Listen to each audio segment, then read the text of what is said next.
Alright, what I'm going to be making today is a traditional ramen bowl or pho bowl.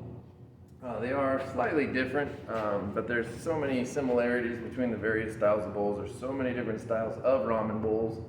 I'm going to butcher this because I don't speak Japanese at all in the slightest. I think this is probably one of 3 words that I know, but the style I'm going to do is a kaodaidon or a maru kaodaidon. And those are the ramen bowls that you see with the flared lip. So go ahead and get started as usual with centering.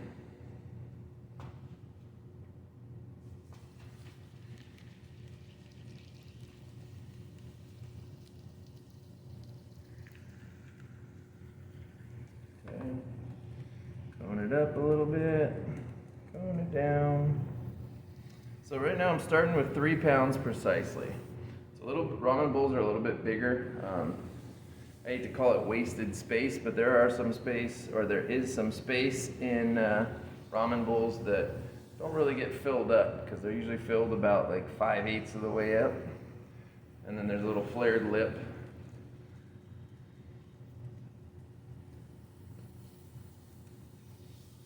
Also, the foot is traditionally pretty deep. And with that deep foot, there is some wasted clay. Wish I could find a better word for it than wasted, but there's clay that you're just going to trim off. So.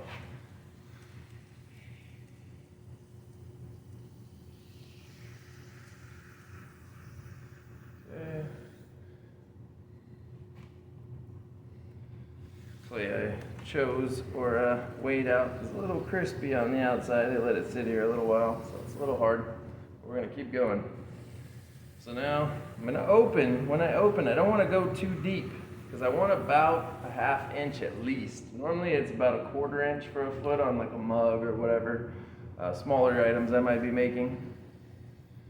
But I want to go about a 1/2 inch on this one because I want a nice deep foot.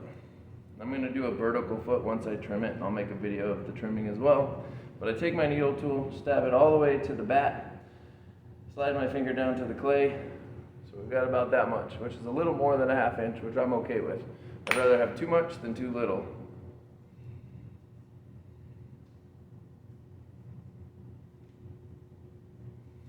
Okay, so now I don't want to go any deeper. I'm going to keep it there. I'm going to open as wide as I want the base of my bowl. So now I'm going to pull that thumb towards my belly button. So about right there. Then I'm going to go back and compress the bottom. I do that once with my thumb, so I pull open, then I go back and compress. Then I do it again with my sponge, just to make sure I compress and I don't get any S cracks. These ramen bowls do have kind of a wide bottom, so they are a little bit prone to S cracks, not as much as, say, a large platter or something like that.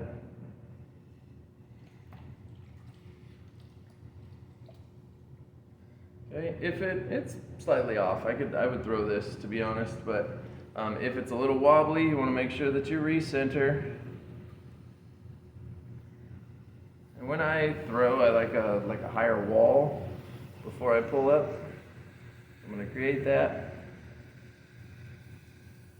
Now we're nice and recentered.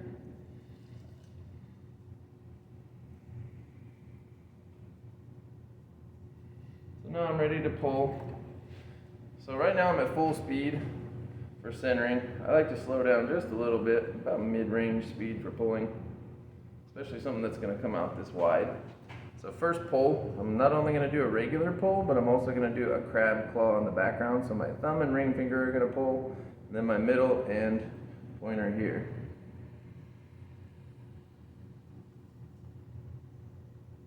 So first pull.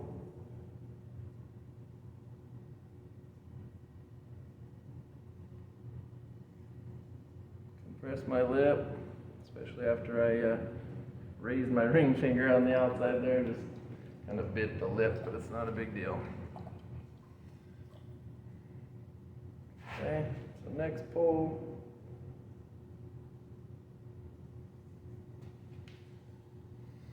So I pretty much just put water on the inside there on my fingers just to allow that to slide. My outside hand has a sponge, so I don't really need it. So I'm gonna really dig at the bottom this time. Now I'm gonna pull, and I'm focusing on the roundness of the inside. The outside really has little to do with what I'm doing other than trying to make progress on my pull, but my inside, each time, I'm really focused on the inside. Normally when I throw straight up, it's just kind of a wall to push against, my inside hand is. But on a bowl, especially a ramen bowl, you want that bottom curvature to be really nice. Some people focus on it, I think, in my opinion, a little too early. The way they open, they keep it round. No matter what, you can always round it later. But I do it on that, about the second or third pull. I start to focus on that roundness. So again, on this pull, I'm gonna focus, I'm gonna squeeze, and right here, I'm gonna really concave that inside when I pull. And I'm gonna round it back upwards at the top.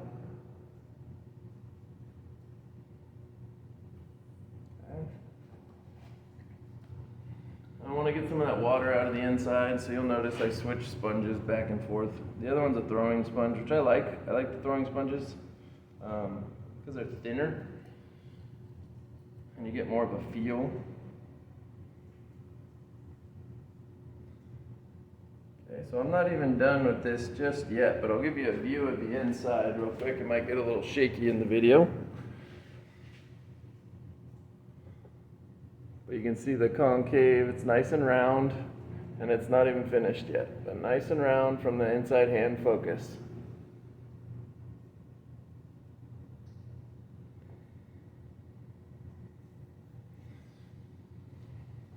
So some people would stop here. To me, this is just a basic bowl. Needs a little more shaping in my opinion. Some people like to use the ribs on the inside. If you end up with that beginner's hump right here, it's basically where you pulled and there's so much clay on the bottom that you can be a little more forceful, and then all of a sudden you hit that wall that you've pulled and it's a little thinner, a little weaker, and it creates this little hump at the bottom. You can get rid of that with a smooth rib. Just take it inside, right against the bottom. Sometimes I even find that my students will get a line that they're not hitting in there, so they'll have to push back from the outside to make sure that it's flush with their smooth rib. It's not necessarily the case on this one, but just for the sake of showcase here, I take the rib and I like to turn it the way the wheel's spinning, and then round that bottom. I have various ribs for this too, for all kinds of different things, but so this is a traditional metal rib. I have wooden ribs. I don't really use it for ramen bowls that much. These rubber ribs, these are more for like stretching bulbs and things like that, but you could still use it. It doesn't matter what kind. And then I have these little modified ones that I've taken wire cutters, real sharp wire cutters, just kind of rounded them out. They make really nice ramen bowls with this one in particular because it gives me a nice wide out edge there. This one is more for getting in on the sides of things because it's flat and I can keep it against my bat if I want to go up the sides. So now I'm just going to do some cleanup work on the inside. Then I'm going to make that little flared lip, but I'm going to do it in one foul swoop, kind of with a pull. Okay, and I'm going to add my little flare inside, which you won't be able to see from your perspective, but just a little spiral. But again, I want it to be fairly smooth on the bottom. I want it to be nice and round, so you can use that ladle type spoon that they use in ramen. They is in the ramen shops. Ramen's become very popular, especially here in the States. I'm not sure about the rest of the world. I know originally it comes from Japan. Most people recognize instant noodles, which was, in a way, and it's kind of being bold of me to say, but savior of Japan. I know Momofuku Andu, if you look into the history of instant ramen, sort of reignited the economy in Japan with instant ramen. So we always think of it as college student food, but it has served its purpose, that's for sure. So getting into the end of the ramen bowl here. So now I'm going to do a slight pull. I'm going to push the rest of that clay in. This pull is more just following the body, making sure my walls are even. And then right when I get to this little hump here that I've straightened out the whole time, I'm going to pull that lip out. Okay. I'm going to do it one more time just because I don't think it's far enough out. And I'm rounding that bottom again with my hand. Coming up. So it's almost like I'm pulling here, making sure my walls are even, and when I get to the top, right when I hit that rim, I want to pull that out just a little bit over my hand. Okay.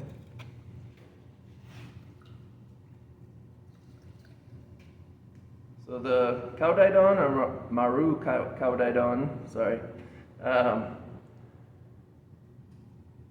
has that flared lip that comes out, but it doesn't go out flat. It's not way out here. I mean, it can go that far, but you want enough to where it still has water retention or surface tension to hold the liquids inside. Not that you're going to fill it that much, but it still should hold. It's not 100% wasted space. It's not that I can only fill to this part right here.